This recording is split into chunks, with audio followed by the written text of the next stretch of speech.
Hello friends, automobile info only की इस video में अभी मैं टेस्ट ड्राइव करूंगा यामाहा की फसीनो का।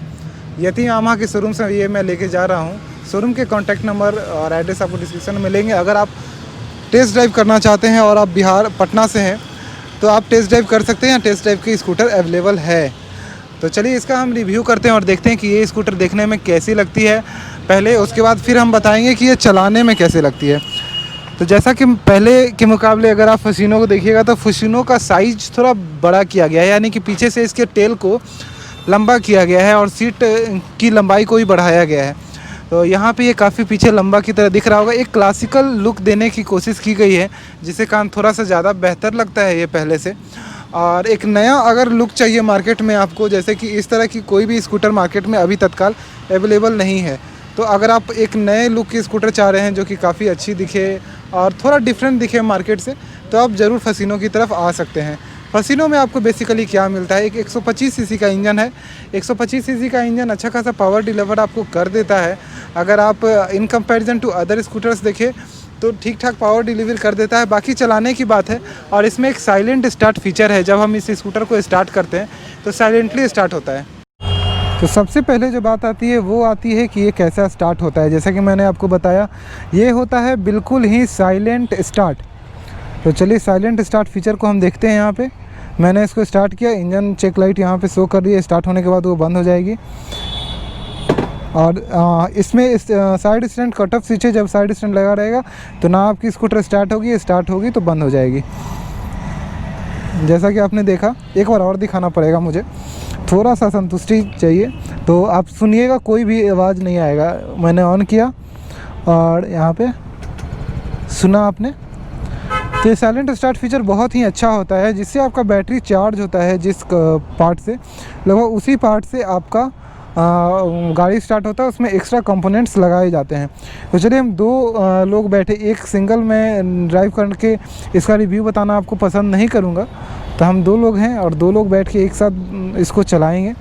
इसका ग्राउंड क्लियरेंस आपको 145 mm मिलता है, जो कि क्लासिकल लुक के हिसाब से ही मिलता है, लगभग आप समझ सकते हैं। और साइड मिरर का प्लेसमेंट बहुत ही नज़दीक है। दूसरी चीज़ है इसकी जो सीट बनाई गई है, एक बार मैं और आपको दिखाना पसंद करूंगा। जैसा कि मैंने साइड स्टैंड लगाया, मुझे स्कूटर को ऑफ़ नहीं करना पड़ा, ये डायरेक्टली ऑफ़ हो गई। तो इसकी जो सीट बनाई गई है काफ़ी लंबी बनाई गई है। तो आप किसी भी हाइट के हैं तो आप काफ़ी आराम से बैठ सकते हैं। आगे तक बैठ सकते हैं अगर आपका हाइट कम है, तो पीछे तक बैठ सकते हैं अगर आपका हाइट ज़्यादा है तो। और यहाँ पे एक स्टेप अप कर सकते हैं या फिर स्प्लिट कर सकते हैं, किया गया है ताकि पीछे वाले को पता हो कि मेरा कितना एरिया है, आगे वालों को पता हो कितना मेरा एरिया है।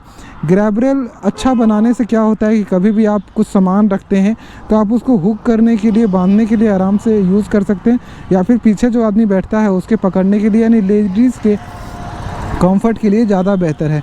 आगे भी यहाँ पे हुक्स दिए गए हैं। यहाँ पे हुक्स की कमी आपको महसूस होगी, यहाँ पे नहीं मिलता है आपको हुक। अलॉय व्हील के साथ ये मॉडल आपको वेरिएंट मिलता है। चलिए तो अब फिर से हम इसको चलाते हैं और देखते हैं कि ये चलाने में कैसी है। फिर से स्टार्ट किया हमने। यहाँ पे एक ऑफ़ करने का, ऑन करने का बटन है।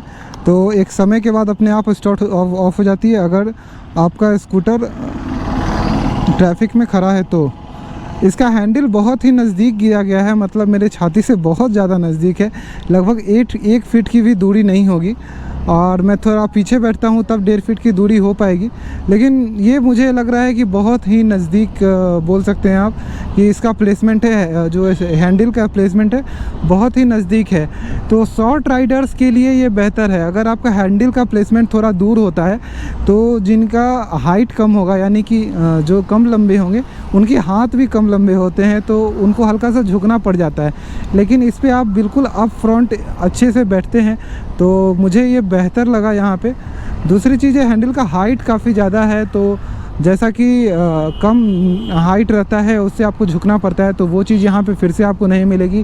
कंफर्ट के मामले में बात करें तो कंफर्ट काफ़ी अच्छा अभी तक तो मुझे लुक चाहिए। अभी थोड़ा सा और देखना पड़ेगा तब मैं आपको रिव्यू देता हूँ, क्योंकि थोड़ा सा और ऐसे मैंने इसका पहले भी रिव्यू बनाया था कि कंफर्ट कैसा है इसका, तो कंफर्ट काफ़ी अच्छा मुझे महसूस हुआ था। और फिर से अभी मैं बना रहा हूँ, लगभग 3 महीने बाद, लॉन्चिंग के समय बनाया था। और तो ठीक ठाक कंफर्ट आपको मिल जाता है। मुझे ऐसा नहीं लग रहा है कि स्कूटर जो है डबल लोड में कहीं से भी अनबैलेंस होने की बात आती है। खासकर उस सिचुएशन में जब आपका पीछे का आदमी का वेट थोड़ा ज़्यादा हो, आपका वेट कम हो, तो उसमें ज़्यादातर लड़कियों को दिक्कत आती है कि उनका वेट कम होता है और कभी कभी वो किसी और को बैठा लिया करती हैं, तो उनको हैंडल में थोड़ा कंफर्ट या फिर कुछ वाइब्रेशन या अनबैलेंसिंग टाइप महसूस होता है कि स्कूटर आपकी लेफ़्ट या राइट भाग रही है। तो वो दिक्कत यहाँ पे डेफिनेटली आपको नहीं आएगी। पॉइंट 2 आता है कि जैसा कि मैंने बताया, इसमें आपको अच्छे खासे वाइड टायर्स आपको मिलते हैं, तो ब्रेक अच्छा खासा पैची है। अगर मैं ब्रेक लगाता हूँ तो पकड़ अच्छी रही है, अच्छी पकड़ती है। तो आप अगर, क्योंकि डिस्क ब्रेक दिया गया है तो डिस्क ब्रेक एक अच्छी चीज़ है। मैं मानता हूँ कि डिस्क ब्रेक ही आगे के फ्रंट में होना चाहिए, क्योंकि ड्रम ब्रेक एक समय के बाद आपका काम करना बंद कर देता है। तो मैं रेकमेंड करूँगा कि आप ड्रम ब्रेक वाला वेरिएंट स्कूटर में भी ना लें, ताकि आप अच्छे ब्रेकिंग परफॉर्मेंस को यूज कर पाए। क्योंकि मैं अभी आराम से 40 की स्पीड में चला रहा हूँ, तो ये इको शो कर रहा है। कंपनी क्लेम के अनुसार लगभग 15% से ज़्यादा, यानी 18% समथिंग लिखा हुआ है कि माइलेज जो है पिछले वाले फसीनों से आपको ज़्यादा मिलेगा। अंतर क्या आएगा हमारे रियल लाइफ में जब हम स्कूटर को फ्यूल इंजेक्टर में चलाएंगे कार्बोरेटर के बजाय? डेफिनेटली अंतर आएगा, बताता हूँ कहाँ। जैसा कि मान लीजिए आप चले जाइए पहाड़ी इलाका में, वहाँ पे आपको ज़्यादा टॉर्क का महसूस होगा, मतलब ज़्यादा पावर चाहिए होती है। वहाँ पे अगर आप स्कूटर को हल्के यानी आराम से चलाइएगा, तो क्या होता है, हमारा जो कार्बोरेटर होता है वो एयर फ्यूल मिक्सचर को एक ही मात्रा में मतलब मिक्स कर रहा होता है। मान लीजिए वो 1 चम्मच तेल 1 चम्मच हवा, इस तरह से समझ लीजिए। लेकिन जो फ्यूल इंजेक्शन होता है, इसमें 6 सेंसर्स लगभग होते हैं, और ये सेंसर डिसाइड करते हैं कि हमारी बाइक को कितना पावर चाहिए, हमारे बाइक को किस तरह का फ्यूल मिक्सचर चाहिए।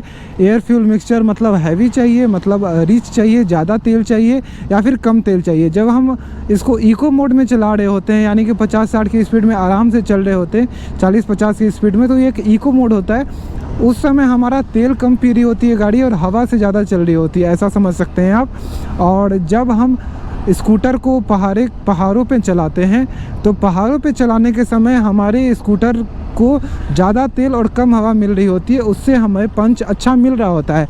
तो जितना अच्छा पंच मतलब जितना आप तेल डालिएगा आग में, उतना ज़्यादा आग जो है बबूला होकर उठेगा।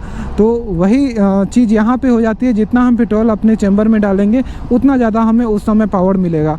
तो डेफिनेटली जो सबसे बेहतर एडवांटेज आपको मिलेगा कार्बोरेटर से फ्यूल इंजेक्टर में जाने का, कि आपको कहीं पे भी पावर लॉस जैसा चीज़ महसूस नहीं होगा। दूसरा एडवांटेज ये मिलता है आपको कि जो कार्बोरेटर था, जो पहली वाली BS4 की आती थी, उसमें अगर मैकेनिक ने गलत माइलेज सेट कर दिया, उसको ट्यून गलत कर दिया, तो आप उसके कम माइलेज के साथ जो है सरवाइव करते रहिए, परेशान होते रहिए। लेकिन इसमें क्योंकि ये ऑटो एडजस्ट होती है, तो आपको एक नॉर्मल, कितना भी आप ख़राब चलाइएगा तो एक नॉर्मल 40 के ऊपर का माइलेज आपको देती रहेगी। हाँ, हालांकि बहुत ज़्यादा ख़राब चलाइएगा तो डेफिनेटली उससे कम का मिलेगा। लेकिन मैं मानता हूँ, जैसा कि मैं स्कूटर यूज़ करता हूँ अपने घर में, और मैं मानता हूँ कि अगर आप एक अच्छे राइडर हैं और आप अपने स्कूटर की, बाइक की सही समय पे सर्विस करवाते रहते हैं, तो आप डेफिनेटली 50 का माइलेज ले सकते हैं। क्योंकि मैं खुद 52-53 का लोकल में माइलेज लेता हूं। अगर आप full tank to full tank चलते हैं तो 50 का माइलेज अगर आप अच्छे से चलाते हैं तो ले सकते हैं। डेफिनेटली आपका सर्विस सही होना चाहिए। उसके लिए आप मेरे चैनल पर देख सकते हैं, मैंने सर्विस किस तरह से होना चाहिए कि स्कूटर का मैंने बता रखा है। अब जैसा कि मैं इतना चला चुका हूं, तो उसके बाद मैं आपको बताता हूं कि इस स्कूटर में 40 के आसपास कोई उतना ज़्यादा वाइब्रेशन का नाम का चीज़ है नहीं, जैसा कि यामाहा की बाइक्स में नॉर्मली देखा गया है। थोड़ा सा मुझे 60 तक जाना होगा, तो 60 पे हम एक बार और ज़्यादा इसको अच्छे से समझ पाएंगे कि इसमें वाइब्रेशंस कैसे हैं। तो मैं इसको सॉफ्ट पुश कर रहा हूँ, मैंने अभी हार्ड पुश नहीं किया है। कि आप ऐसा नहीं बोलिएगा कि हाँ ये तो तुरंत 60 को नहीं रीच कर पाई। मैंने अभी सॉफ्ट पुश करके ही मैं चला रहा हूँ, क्योंकि मुझे उतना हार्ड वो उम्र अब रही नहीं कि अब इसको क्या कहते हैं, वो रेस ट्रैक पे जाएं हम, और रेस ट्रैक ये है भी नहीं, तो कुछ भी अचानक सामने कोई कूद जाए अचानक तो हमें दिक्कत भी हो सकती है। फिर भी अगर आप नॉर्मल स्कूटर से देखें तो इसका बैलेंस मुझे जो सबसे बेहतर चीज़ लगता है कि बैलेंस अच्छा है। आपको पहले से ही पता हो कि जो गाड़ियाँ ज़मीन पे चिपकी होती है या फिर जिसका टायर जो है थोड़ा वाइड होता है यानी कि थोड़ा सा चौड़ा होता है, उसकी बैलेंस काफ़ी अच्छी होती है। तो वो बैलेंस डेफिनेटली यहाँ पे मुझे देखने को मिल रहा है। एक पॉटहोल का आया और वहाँ पे टेलीस्कोपिक सस्पेंशंस ने अच्छा खासा काम किया, लेकिन छोटे चक्के में जैसा कि काम हाँ, अगर ये आगे 10 इंच का चक्का होता डेफिनेटली मैं इसका शिकायत करता, क्योंकि वो पोर्टल्स में ज़्यादा अंदर घुस पाती है। सीधा समझ लीजिए छोटी चीज़ें गड्ढे में आसानी से अंदर चली जाएंगी, बड़ी चीज़ें गड्ढे में ऊपर ही अटक जाती है, बस वही चीज़ें। 12 इंच का जो आगे का आपका अलॉय व्हील मिलता है वो डेफिनेटली आपको बेहतर कंफर्ट देता है। तो यही था हमारा रिव्यू। अगर बोलूँ तो आपको एक क्लासिकल एक अलग लुक में स्कूटर चाहिए, यामाहा ब्रांड चाहिए, क्योंकि यामाहा की सर्विस काफ़ी अच्छी होती है। आपको इस तरह से नहीं होगा कि 100 गाड़ियों के बीच में आपको दे दिया जाएगा कि लीजिए जो मन है वो करते रहिए अपने गाड़ी के साथ, तो ऐसा कोई प्रॉब्लम आपको नहीं आने वाला है। ठीक है, तो यही थी हमारी यामाहा फसीनो की रिव्यू। धन्यवाद, बाय बाय।